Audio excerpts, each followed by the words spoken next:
우리가 신앙생활을 하고 있는데요. 신앙생활을 하고 있는데 이 신앙생활에 좀 딜레마가 분명히 있는 것 같아요. 성경이 이야기하고 있는 삶이 있고요. 우리가 직접 살아내는 삶이 있어요. 근데 이 두 가지가 잘 안 맞는 때가 있는 것 같아요. 안 맞는 때가. 성경은 분명히 이렇게 얘기하는데 그대로 하려니까 참 쉽지가 않은 거죠. 쉽지가 않은 거예요. 성경에 불순종하자니 말씀에 불순종하면 안 되고, 그렇다고 말씀대로 살자니 힘들고 어렵고, 이러한 우리가 신앙생활할 때 딜레마가 분명히 있습니다. 성경은요, 우리 한 사람 한 사람이 구원받은 존재라고 이야기를 해요. 얼마나 복된 말씀인지 몰라요. 그런데요, 나만 구원받은 게 아니에요. 나만 구원받은 게, 하나님 말씀은 뭐라고 그러냐면, 한 사람이 구원을 받으면 그 한 사람이 죽을 때까지 혼자 그냥 신앙생활 잘하다가 천국에 쑥 올라가는 게 아니고, 구원받은 그 한 사람이 먼저 구원받은 사람하고 같이 살면서 신앙생활을 하라는 거죠. 그게 뭐죠, 여러분? 그게 교회입니다. 교회예요. 구원받은 사람은 구원받은 사람들과 함께 무엇을 이루는 거죠? 공동체를 이루며 사는 것이 성경이 이야기하고 있는 신앙의 매우 중요한 원리입니다. 그런데요, 교회 안에서, 믿음 안에서 살아가는 사람들 가운데 이 인간관계가요 쉽지는 않은 것 같아요. 성경에서 하라는 지침이 있지만요, 그게 잘 쉽지는 않아요.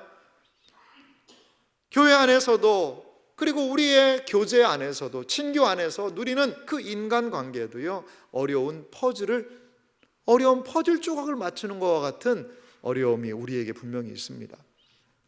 한 사람이요, 공동체 안에, 신앙 안에 들어왔어요. 우리와 함께 신앙생활을 하겠다는 거예요. 그래서 정말 극진하게 영혼을 섬깁니다. 연락도 자주 드리고, 오면은 친절하게 하고, 여러 가지 상황을 묻고 기도해주고 그랬는데, 그분의 피드백을 이렇게 들어봤더니요, 뭐라고 이야기를 하냐면요, 그렇게 보이는 관심이 너무 부담스럽다는 거예요. 너무 부담스럽다는 거예요. 한 분이 또 신앙의 공동체 안에 들어오셨어요. 그래서 이제는 스스로 좀 신앙생활을 잘 할 수 있도록 조금은 섬김에 공백과 여유를 드리고, 그리고 이렇게 잘 교회 안에 적응할 수 있도록 조금은 거리를 두고서 이렇게 섬겨드렸어요. 그랬더니 피드백이 또 들어와요. 뭐냐면, 이 교회는 사랑이 없다는 거예요. 이 교회는 영혼에 대한 관심이 너무 없는 것 같다는 거예요. 여러분, 어느 장단에 춤을 춰야 합니까, 여러분? 사랑방에 참여합니다. 주일에 받은 은혜가 커서 사랑방에서 내 상황을, 내 어려움을, 담아뒀던 문제를요 다 눈물을 흘리면서 오픈을 했어요. 왜? 뭐 하라고? 기도해 달라고 말이죠. 그런데 나중에 들리는 소문이 있는데, 저분 좀 문제가 많은 분이야 라는 소문이 교회에 돈다는 거예요. 그러니까 너무나도 마음이 다치고 어려워지는 거예요. 더 이상 마음 깊은 이야기를 사랑방 안에서 나눌 수가 없는 거죠. 그러다 보니까 피상적이고 일상적인 이야기를 나누다가 사랑방의 흥미를 잃어버리기도 합니다. 사랑방을 앞에서 섬깁니다. 연락도 하고 기도도 합니다. 하지만 언제나 돌아오는 것은요, 냉담한 분위기예요. 사람들이 모이기는 하는데 어디서부터 어떻게 사랑방을 시작해야 될지 모르겠는 거죠. 과연 우리는 어떻게 해야 할까요?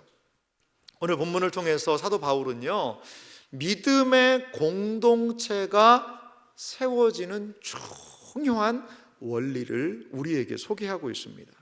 주님께서 세우시는 우리의 사랑방은요, 단순한 모임이 아니에요. 사랑방은 신앙을 함께 나누고 서로 세워가는, 마치 가족과도 같은, 가정과도 같은 곳이 사랑방이라는 거죠. 그렇다면 우리의 사랑방은 어떻게 세워질 수 있을까요? 오늘 본문을요 더 잘 이해하기 위해서는 이 로마서의 배경에 대한 이해가 우리에게 좀 필요합니다. 이 로마서가 쓰여진 것은 로마 교회에 쓴 편지거든요. 과연 로마 교회에는 어떠한 상황이 있었을까요? 로마 교회에는요, 유대인과 이방인이 함께 신앙생활하는 공동체였다라고 얘기를 해요. 로마 교회는 어떻게 세워졌을까요? 누가 세웠을까요? 모릅니다. 근데 한 가지 기억할 수 있는 것은요, 오순절 성령 강림 사건이 임하고 그때 사방 각처에서 왔던 유대인들, 이걸 디아스포라 유대인, 흩어진 유대인이라고 그러는데요, 그 유대인들이 예루살렘에 와서 사도 베드로의 설교를 듣고 회개하는 복음의 큰 운동이 일어나게 되죠.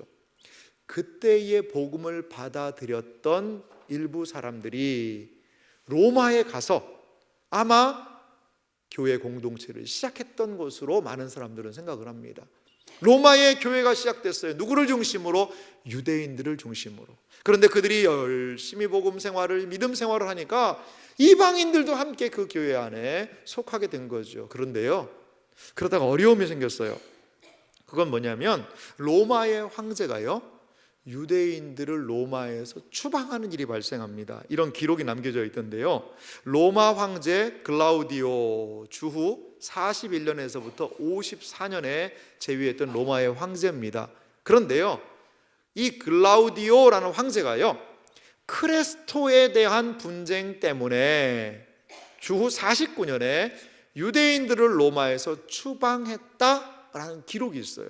크레스토라는 것은요, 아마 그리스도라는 라틴어 말 같아요. 그러니까 그 예수님에 대한 이 믿음의 신앙의 문제 때문에 이 사회에 분란이 일어나서는 안 되지, 유대인과 그리스도인들 사이에 어떻게 보면 문제가 생겼을 수 있어요.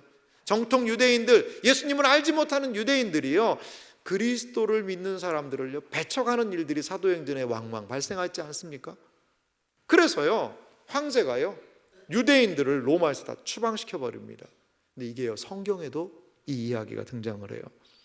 사도행전 18장 1절과 2절 보면요, 그 후에 바울이 아덴을 떠나 고린도에 이르러, 고린도는 그리스예요. 그리스의 고린도에 사도 바울이 가 있었는데 그때 한 사람을 만나게 됩니다. 2절 말씀 보실래요?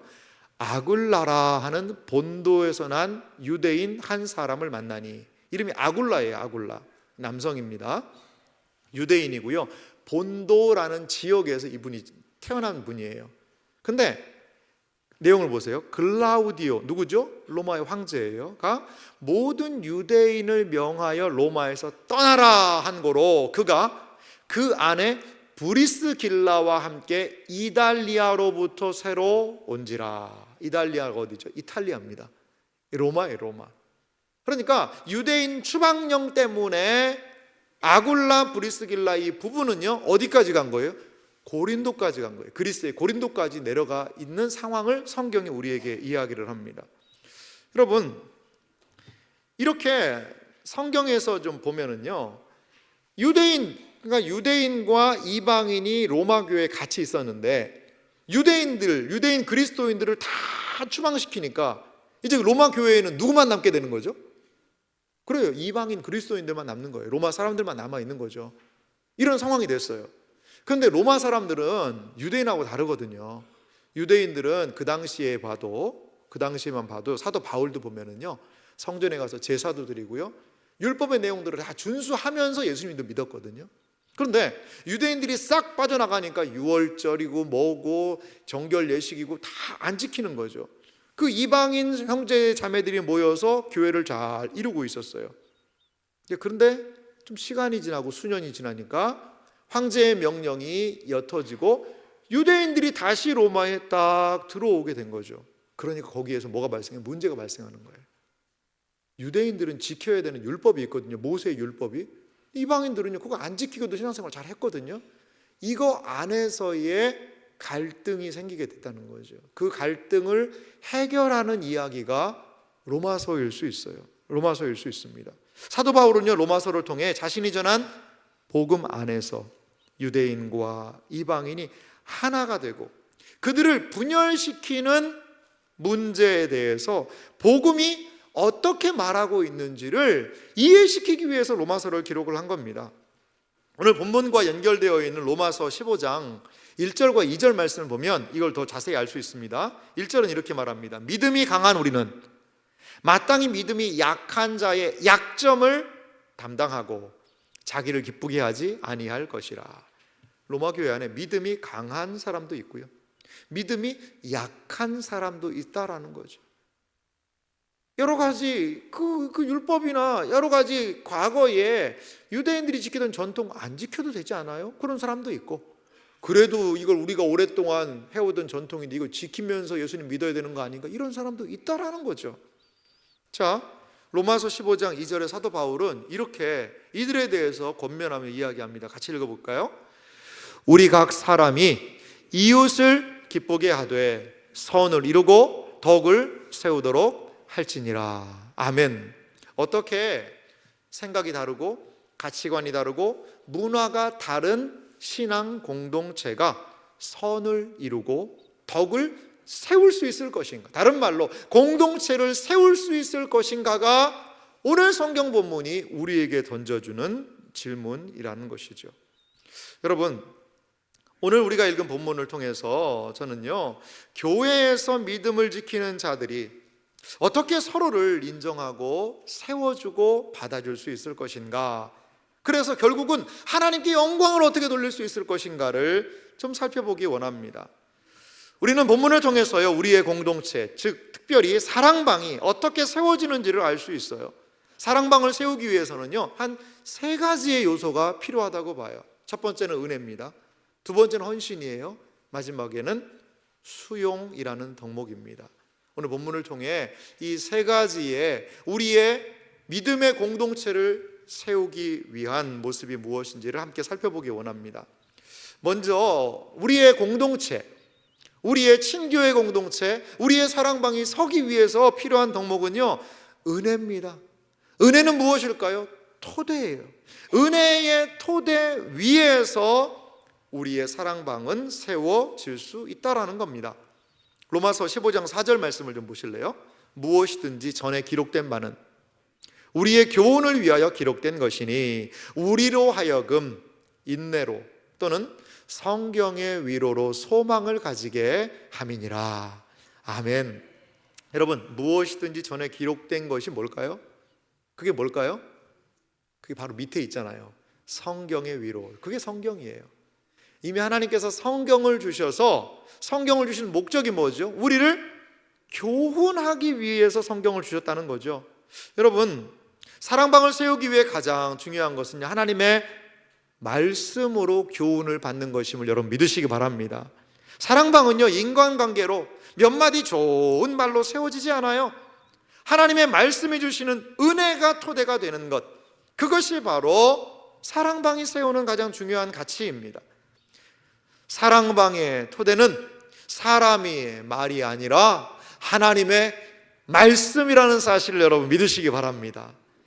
사랑방의 토대는 말이 아니라 하나님의 말씀입니다. 말씀이 우리에게 무엇을 줍니까? 인내하게 해요. 말씀이 우리에게 소망을 갖게 하는 것이지요. 사랑방을 세우기 위해 노력할 때 가장 중요한 것은요, 소망을 갖는 것입니다. 아무리 힘들고 어려움이 있지만 결코 소망을 잃어버려서는 안 됩니다. 사랑방에 대한 우리의 태도가 달라지기 위해서는요, 먼저 우리의 기본적인 사랑방에 대한 태도가 소망으로 바뀌어야 돼요. 어떤 차에 이렇게 붙여놓은 걸 봤어요. 운전하다 보니까 어떤 차에 나는 이미 글렀어, 먼저 가세요, 이런 그 차 뒤에다 진짜 붙여놨더라고요. 나는 이미 글렀어, 먼저 가세요. 그래서 그 차는 다 이게 추월해 가요. 왜 그렇게 운전을 하시는지 모르겠지만 우리 사랑방은 이미 글렀어. 여러분, 그렇지 않아요. 소망을 갖는 게 필요해요. 하나님께서 은혜를 주시면 우리의 사랑방도 활력과 생기와 은혜와 사랑이 넘치는 사랑방이 될 줄 여러분 믿으시기 바랍니다. 그래요. 성경에요, 옷을 찢는 이야기가 좀 많이 나오거든요. 옷을 찢는 이야기가 많이 나오는데 민수기 14장 6절에 보니까요, 이런 부분이 있어요. 누가 옷을 찢는지 보십시오. 그 땅을 정탐한 자 중 눈의 아들 여호수아와 여분네의 아들 갈렙이 자기들의 옷을 찢고. 여러분, 갈렙과 여호수아가 왜 옷을 찢었을까요? 날씨가 너무 더워가지고 아유 옷 좀 벗자 그러다가 쿡 찢어졌을까요? 아닙니다. 옷을 찢는 행동이 성경에 여러 번 등장을 해요. 입다라는 사람이 있었는데요, 입다는요, 입조심을 좀 했어야 되는데 입을 좀 잘못 가볍게 하다가 내가 전쟁에서 이기고 와서 나를 처음 맞이하는 사람을 하나님 제가 번제로 드리겠습니다, 그런 소원을 해버렸어요. 근데 그게 누구였어요? 자기 딸이 아버지가 전쟁에 승리했다고 일찍 1등으로 보니까요, 자기 옷을 찢었습니다. 아이고, 내가 너무나 경솔했구나. 이거 어떡하나. 슬픔의 상징이죠. 그리고 바울과 바나바도 신약에 보니까요, 루스드라라는 곳에서 이적을 보이니까요, 사람들이요 바울과 바나바를요 신으로 막 섬기는 거예요. 그때에 너무나도 바울과 바나바도 놀래가지고 막 옷을 찢으면서 그들을 말립니다. 성경에 옷을 찢는다라는 것은 무슨 표현이냐? 슬픔과 비통함에 대한 표현이에요. 슬픔이에요. 비통함이에요. 그럴 수 없다라는 거죠. 그것에 대한 상징적인 표현으로 옷을 사람들은 찢었습니다. 그런데요, 성경에 보니까 옷을 찢으면 안 되는 사람이 있어요. 그 사람을 이렇게 소개를 합니다. 레위기 10장 6절에 보니까요, 이 배경은 그거예요. 아론한테는 아들이 넷이 있습니다. 아론한테는 아들이 4명이 있어요. 나답과 아비후, 그리고 이다말과 엘르아살이란 4명의 아들이 있었는데, 이제 아버지 아론이 제사장이 되면서 4 아들도 같이 제사장으로 세웠거든요. 근데 나답과 아비후가 죽었어요. 제사 드리다가 다른 불로 하나님을 어떻게 이렇게 하려다가요, 막 불이 내려가지고요 2 아들이 죽었어요. 그러니까 이 아버지가 얼마나 슬픕니까? 그때에 모세를 통하여 하나님이 주신 말씀이에요. 레위기 10장 6절 말씀 보실래요? 모세가 아론과 그의 아들 엘르아살과 이다말에게 이르되 너희는 머리를 풀거나 옷을 찢지 말라. 머리를 풀거나 옷을 찢지 말라는 거죠. 자녀가 죽은 그 슬픔 때문에 옷을 찢으면서 애통하고 애곡을 해야 되는 상황인데도 일반적으로 그렇게 하지 말라는 거죠. 여러분, 왜 아론은 옷을 찢지 말라? 많은 성경에서 옷을 찢고 울고 막 난리를 폈는데 왜 옷을 찢지 말라고 한 이유가 뭘까요? 그 이유는요, 제사장에게 주어진 특권에서 그 이유를 찾을 수가 있어요. 제사장은요, 하나님 앞으로 나아가는 사람이에요. 하나님 앞에 설 수 있는 사람은 오직 제사장뿐입니다. 다른 사람이요 성소에 들어가면 어떻게 될까요? 죽어요. 오직 제사장만이 하나님의 임재의 성소로 들어갈 수 있다는 거죠. 들어갈 수 있는 것입니다. 하나님의 임재 앞에 선 자는요, 어떤 일도 재난으로 여길 수 없다라는 메시지가 여기 있어요. 하나님의 임재 앞에 선 사람은 어떠한 재난의 환경도요, 그것을 재난으로 받아들일 수 없다라는 거죠. 하나님의 임재를 의식하며 사는 자는 어떤 일을 당해도 절망할 수 없다라는 것을요 상징적으로 지금 보여주고 있는 것입니다. 하나님의 임재 안에서 우리는 옷을 찢지 말아야 합니다. 어떠한 상황에서도 충분한 하나님께서 해답이 되신다는 것을 여러분 기대해야 합니다. 하나님께서 해결하지 못하신 문제는 없습니다. 아무리 사랑방에 얽히고 설킨 문제가 있다 해도 하나님 앞에서 소망을 발견하면 우리는 그 모든 상황, 환경을, 문제를 감당할 수 있다는 사실을 여러분 믿으시기 바랍니다. 결코 우리의 사랑방을요 우리는 찢어서는 안 됩니다. 사랑방을 찢어서는 안 되는 거예요. 신약 성경은 우리를 무엇이라고 얘기할까요? 베드로전서 2장 5절 말씀을 다 같이 한번 우리의 정체성과 연결해서 같이 읽어봅니다. 함께 같이 읽겠습니다. 너희도 산돌같이 신령한 집으로 세워지고 예수 그리스도로 말미암아 하나님이 기쁘게 받으실 신령한 제사를 드릴 거룩한 제사장이 될지니라. 할렐루야. 여러분, 우리가 누굽니까? 제사장이에요. 제사장은 옷을 찢으면 됩니까? 안 됩니까? 안 돼요. 제사장은 옷을 찢으면 안 돼요. 왜? 무엇 때문에? 하나님의 임재하심 속에 하나님의 해결책이 있다라는 것입니다. 우리 옆에 분들에게 이렇게 얘기해 볼까요? 당신은 제사장입니다. 이렇게 얘기해야죠. 그리고 한마디 더 하세요. 옷 찢지 마세요.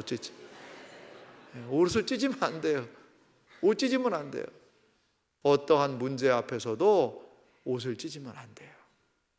이렇게 하나님의 은혜는 우리의 사랑방을 바라보는 시선을 달라지게 하는 것이죠. 사랑방이 세워지는 두 번째가 있어요. 그것은 무엇이냐면요, 바로 헌신의 수고예요.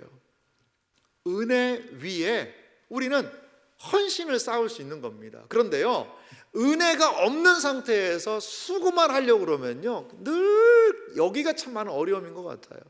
주시는 은혜를 가지고 은혜 위에서 헌신을 쌓아 올려야 한다라는 것이죠. 로마서 15장 5절과 6절은 이렇게 얘기를 합니다. 이제 인내와 위로의 하나님이 너희로 그리스도 예수를 본받아 서로 뜻이 같게 하여 주사. 여러분, 이 말씀을 잘 보세요. 말씀에 은혜가 임해요. 임하니까 예수님을 본받게 되는 거예요. 뜻이 같게 해주셨어요. 뜻을 같은 생각을 품게 해주시는 거죠. 이게 저는 말씀과 예배가 우리에게 주시는 큰 은혜라고 봐요. 그런데 6절이 중요합니다. 6절은 같이 읽겠습니다. 한 마음과 한 입으로 하나님 곧 우리 주 예수 그리스도의 아버지께 영광을 돌리게 하려 하노라. 아멘. 여기에 뭘 얘기하죠? 뜻이 같게 해주셔서요, 우리가 뭐가 됐다는 거죠? 한 마음이 됐대요. 그리고 한 마음이 된 거와 더불어서 뭐가 되는 거죠? 한 입이 됐다는 거예요. 입이 됐다는 거죠. 자, 여러분, 한 마음과 한 입으로 나아가는 과정에 뭐가 필요하냐? 우리 헌신이 필요합니다. 어떻게 한 입이 될 수 있죠? 나의 견해를 내려놓고 하나님께서 원하시는 방향으로 가야 하기 때문에요, 거기에 헌신이 필요한 겁니다. 언제나 낮아지고 내려놓아야 하는 우리의 헌신과 수고는 거기에 필요하다라는 거죠. 사랑방을 위해 영혼을 섬기고 헌신할 때 종종 이런 의문이 들기도 해요. 나 혼자 아무리 수고하고 노력한다 해도 달라지는 게 있을까? 과연 사람들이 이러한 나의 헌신을 알아줄까? 수고를 알아줄까? 앞에서 섬겨본 분들이라면 한 번쯤 이런 생각을 해보셨을 것입니다. 사랑방을 세우는 헌신에 가장 중요한 정신이 있어요. 그건 뭔지 아세요? 하나님의 선하심을 믿는 거예요. 선하심을. 상황에 따라서, 형편에 따라서 막 뒤바뀌는 그것에 우리의 마음과 생각을 딱 놓으면요, 이거 진짜 못할 노릇입니다. 그걸 감당할 수가 없는 거죠. 여러분, 우리가 여러 어려운 상황 가운데서도 때로는 냉담하기까지도 사랑방 식구들의 모습이 보일 때에도 사랑방을 위해 수고하고 헌신할 수 있는 이유는 무엇이죠? 그것은 하나님께 달려있다라는 거죠. 사랑방을 위해 헌신할 때 기억할 것이 있습니다. 그것은 무엇이냐? 우리의 헌신의 초점이 하나님이어야 한다는 것입니다. 다시 말씀드릴게요. 우리의 헌신의 초점이 우리의 상황, 사랑방 식구들의 형편, 그들의 반응이 좋은 반응이 오면 아이고 이거 할만하구나, 조금은 칭찬해주면 야 역시 보람이 있어. 우리의 섬김의 초점이 외부 환경이 아니라 우리의 섬김의 모든 초점이 누구여야 된다는 거죠? 하나님이셔야 한다라는 것입니다. 우리의 헌신과 수고의 초점을 하나님께 맞추어 놓고 움직일 때 우리는 상황의 변화에 관계없이 헌신과 수고를 이어나갈 수 있다는 겁니다. 제가요, 한 교회에서 부목사로 섬길 때입니다. 그런데 이 교회가요, 제가 이제 들어가서 사역을 했는데요, 성도들이 엄청나게 많이 좀 이제 오셨어요. 그래서 제가 그 교회 처음에 부임할 때는 한 100여 명 정도, 뭐 아이들까지 해서 한 150여 명 정도 될까요? 그 정도의 교회였는데요, 제가 그 교회를 사임할 때는 아이들까지 포함하면 한 500명 정도 되는 그런 정말 폭발적인 교회가 성장을 했죠. 그런 때가 있었어요. 저 때문에 그런 게 아닙니다, 여러분. 오해는 하지 마세요. 저 때문에만은 그런 건 아니에요. 그런데 이제 교회가 너무 장소가 협소해서요, 다른 장소로 옮겼는데 예전 장소보다 한 3배 정도 공간이 늘어났어요. 3배 정도. 많이 공간이 늘어난 거죠. 부속실도 하나 임대를 하고 해서 한 3배 정도 공간이 늘어났어요. 근데 그 이전에 있던 그 사역자들이 그대로 갔으니까요. 그때 전임 사역자가 저 혼자였던 것 같아요. 혼자. 엄밀하게는 2명이었네요. 2명. 근데요, 그러니까 이 넓은 공간을요, 뭐 정리할 사람이 없는 거예요. 화요일이면요, 제가 아침에 일찍 출근해가지고요, 뭐였냐면 하루 종일 교회 청소했습니다. 의자 줄 맞추고 먼지 썰고, 물론 주일에 성도님들이 청소를 하고 가시는데요, 손볼 데가 너무 많은 거죠. 저희 부속실이 하나 있는데 거기 지하였거든요. 여러분들 막 곰팡이가 피고 날마다 아침에 출근해가지고 거기 환기시키고. 근데 어느 날 그 교회에 이렇게 쓰레기를 치우면서 빗자루질을 하는데 제 마음에 이런 생각이 들더라고요. 주님, 이거 제가 해야 되는 거 맞죠? 약간 삐지지는 않았어요. 제가 삐지진 않았는데 주님, 제가 그래도 목사인데 비지를 그래서 상당히 제가 청소를 잘하는 이유는 그때 많이 해서 그래요, 여러분. 예. 주님, 이거 제가 해야 되는 거 맞죠? 라고 완전 기쁨에서 물어보진 않았어요. 근데 그런 약간 투덜거리면서 물어봤어요. 근데 마음에 주님이 이런 생각을 주세요. 그럼 그거 네가 안 하면 누가 하냐? 이런 마음을 주시는 거예요. 우리 주님은 때로요, 바로 말씀하시는 때가 있어요. 제 마음에 생각에 깨달은 게 확 오는 거예요. 네가 안 하면 누가 하냐? 그때 제가 삐지거나 그러지 않았어요. 어떤 생각이 드냐면, 주님이 다 알고 계시는구나. 아무도 안 보는 것 같고 주중에 오는 사람도 없잖아요. 그 빈 예배당을 혼자 다니면서 청소하고 환기시키고 이렇게 하는 걸 아무도 모르는 것 같아도 주님이 아시는구나. 그러니까요, 제가 그거 뭐 사람들이 뭐 이런 걸 하느니 그런 것 때문에 실망이 좀 덜 되더라고요. 아예 안 되진 않아요. 좀 덜 되더라고요. 무엇을요? 초점을 이 사람들의 반응에 맞추는 게 아니라 하나님께 딱 맞춰 놓으니까 그래도 그 자리에서 넉넉하게 감당할 힘이 생기더라는 거죠. 그 교회는 이제 나중에 간사님들도 세우고 교육자들도 세워서 일들을 잘 분담해서 사역들을 할 수 있었어요. 여러분, 그래요. 내가 하는 게 무슨 의미가 있지? 이 내 헌신과 수고가 무슨 의미가 있어? 라고 생각 들 때 있어요. 그런데 주님이 기억하시면 족하리. 주님께 우리의 시선과 초점을 맞출 수 있는 그러한 섬김이 우리에게 필요한 것 같아요. 섬기고 헌신하는 분들을 위해서 오늘 로마서 15장이 주는 선물과도 같은 말씀이 있거든요. 섬기는 분들에게 이 말씀을 선물로 드립니다. 로마서 15장 13절 말씀을 다 같이 읽어보겠습니다. 함께 읽습니다. 소망의 하나님이 모든 기쁨과 평강을 믿음 안에서 너희에게 충만하게 하사 성령의 능력으로 소망이 넘치게 하시기를 원하노라. 아멘. 할렐루야. 소망의 하나님이 모든 기쁨과 평강을 믿음 안에서 너희에게 충만하게 하사 성령의 능력으로 소망이 넘치게 하시기를. 사랑방에 대한 소망, 섬김과 수고에 대한 소망이 넘치게 하시기를 원하노라. 할렐루야. 그렇습니다. 우리의 초점이 어디에 있어야 할까요? 사랑하는 성도 여러분, 하나님의 말씀에 순종하고 헌신할수록 그분의 선하심을 더 깊이 깨닫게 됩니다. 그분의 선하심을 깨달으면 깨달을수록 더 순종하게 됩니다. 헌신과 수고는 사람의 반응이 아닌 주님을 기억하는 행동이에요. 우리의 모든 초점을 하나님께 맞추고 헌신의 자리에서, 수고의 자리에서 승리하는 우리 모두가 되기를 주님의 이름으로 소망합니다. 이제 마지막으로 우리가 살펴볼 것이 있어요. 사랑방이 어떻게 세워지죠? 하나님의 은혜가 우리의 사랑방 공동체를 세우는 토대예요. 거기에 우리는 하나님께 초점을 맞춘 헌신과 수고로 우리의 사랑방을 세워나갑니다. 이제 마지막에 중요한 건데요, 이거는요, 사랑방들이 추구해야 되는 가장 중요한 저는 열매라고 생각이 들어요. 그것은 무엇이냐면 서로 받아주는 거예요. 수용하는 것이죠. 이것이 사랑방의 가장 중요한 맺어야 되는 열매라는 것입니다. 로마서 15장 7절 말씀을 다 같이 읽겠습니다. 그러므로 그리스도께서 우리를 받아 하나님께 영광을 돌리신과 같이 너희도 서로 받으라. 아멘. 성경 말씀이 무엇을 소개합니까? 하나님께서, 예수님이 우리를 받아주셨대요. 받다라는 원어의 의미를 보니까요, 관용하다, 정식으로 인정해주다라는 뜻이요, 이 받다라는 뜻에 있습니다. 예수님이 우리를 받아주셨다라는 겁니다.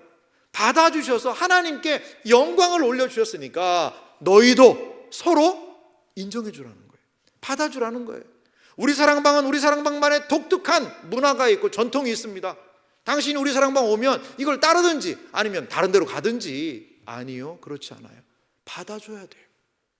그분의 눈높이에 맞춰서 사랑방의 모습들을 인내하면서 받아줄 수 있는 것이 정말 열매가 맺히는 성숙한 사랑방의 모습이라는 겁니다. 여러분, 아이와 어른의 차이가 있어요. 뭐죠? 아이들은요, 자기의 마음에 조금만 안 맞으면 어떻게 해요?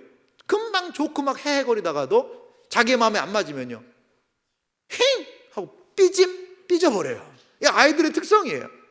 종잡을 수가 없어요. 어떤 때는 지금 막 좋게 이렇게 하다가도 뭐 하나 조그만 거에도 수가 틀려가지고, 그게 뭐예요?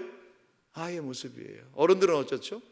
내 마음에 좀 맞지 않아도 감정 표현을 그래도 잘 안 하고 조금만 참아줄 수 있는 어른들은 뭐가 있어요? 수용성이 있죠. 그게 어른과 아이의 저는 차이점이라고 생각이 들거든요. 사랑방을 세우는 가장 중요한 목표는 무엇이냐면요, 서로 용납하고 받아주는 겁니다. 이것은요, 눈을 질끈 감고 그저 그 자리에서 헌신하고, 그래 내가 여기 하나님이 세워주셨으니까 내가 이를 악물고 내가 헌신하면서 내가 버티면서 있겠다, 이것만 가지고는 부족하다는 거예요. 이것만 가지고는 서로를 감싸주고 받아주고 참 관계 안에서 뭐 하는 거죠? 인정해 주는 거예요. 인정해 주는 거예요. 그냥 뭐 왔으니까 하는 수 없다가 아니라 그 사람을요, 한 사람의 그리스도인으로 인정해 주는 것, 그것이 진정한 수용의 모습 아닐까요? 사랑방이 추구하는 가장 선한 열매는 서로 받아주는 것이에요. 기계적인 섬김으로 모든 의무를 다했다라고 생각하지 마십시오. 주님께서 우리를 받아주신 그 수용의 정신을 따라 불편한 감정의 계곡을 지나 자존심의 언덕을 넘어 섬김의 따스함으로 수용할 수 있는 우리의 사랑방이 되기를 간절히 소망합니다. 골로새서 3장 13절과 14절은요, 우리에게 이렇게 귀한 권면을 주고 있습니다. 다 같이 읽어보겠습니다. 누가 누구에게 불만이 있거든 서로 용납하여 피차 용서하되 주께서 너희를 용서하신 것 같이 너희도 그리하고 이 모든 것 위에 사랑을 더하라. 이는 온전하게 매는 띠니라. 아멘. 사랑하는 성도 여러분, 13절, 누가 누구에게 불만이 있어요. 불만이 있어요. 그런데 서로 용납하라는 거죠. 무엇을 생각하면서? 주께서 너희를 용서하신 것 같이 용납하라는 겁니다. 여러분, 우리가 살아가는 이 세상은요, 외로운 사람들 너무 많아요. 너무 외로워요. 어디 가서 말할 데가 없어요, 사실은. 누군가 내 얘기를 좀 들어줬으면 좋겠다라는 그런 사람들이 참 많은 세상이 우리 시대가 아닌가 생각이 들어요. 여러분, 수용하는 마음을 가지고 누군가 이야기를 들어줄 수 있다면 거기 안에서 생명의 역사가 일어나지 않을까요? 일어나지 않을까요? 제가 목회를 하면서요, 최장 신방을 한 적이 있어요. 최장 신방, 한 사람한테 신방을 했는데요, 6시간을 신방한 적이 있어요. 저녁 먹으면서 시작된 신방이 차를 나누면서 이야기가 되고 찻집 문 닫아서 교회 가서 이야기를 나누다가 제가 그분을 기도를 간절히 해드렸어요. 이건 뭐죠? 끝났다는 거죠. 근데 기도해드리고 40분을 더 얘기를 하더라고요. 그래서 12시 반까지 6시간을 제가 신방을 한 적이 있어요. 그러니까 그분 안에는요, 꽉 뭔가 차 있는 거예요. 자기 억울한 거, 답답함이. 다 제 앞에 쏟아놓더라고요.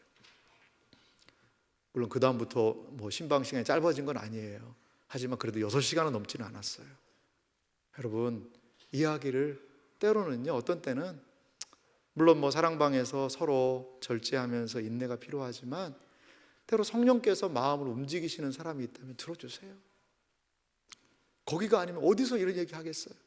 그리고요, 그거를 다른 사람 앞에서 얘기하지 마시고 주님 앞에서 이야기하세요. 무엇으로? 기도로 말이죠. 그것이 바로 수용하는, 받아들일 수 있는 그러한 사랑방의 모습이라고 생각이 듭니다. 사랑하는 성도 여러분, 사랑방 안에 담긴 하나님의 선물이 있습니다. 하나님은 우리의 사랑방 안에 놀라운 선물들을요 숨겨 놓으셨어요.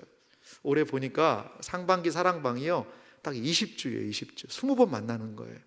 그때 여러분 1학기의 사랑방을 마무리할 때쯤에 하나님께서 여러분들에게 사랑방을 통해 주시는 선물을 좀 확인해 보세요. 여러분, 밥만 먹고 가지요 하시면 안 됩니다. 밥만 먹고 가지요 하시면 안 돼요. 한 번은 그래도 사랑방에 참여해 보세요. 오늘 첫날이잖아요. 가서 사랑방 식구들의 얼굴을 좀 확인하면서 하나님이 그 사랑방을 통해 주신 그 놀라운 선물을요 우리 발견해야 되지 않겠습니까? 관계의 개선을 통한 사랑의 확인, 하나님의 위로와 기쁨, 어디에서 발견할 수 있어요? 우리의 사랑방 안에서. 그래서 세상이 알 수 없는 비밀을 우리의 사랑방을 통해서 경험할 수 있기를 간절히 소망합니다. 그래서 우리의 사랑방이 주님이 세우신 은혜의 원리를 따라 헌신과 수고 위에 서로 용납하고 받아주는 수용을 통해 굳건히 세워지는 은혜가 있기를 주님의 이름으로 축원합니다.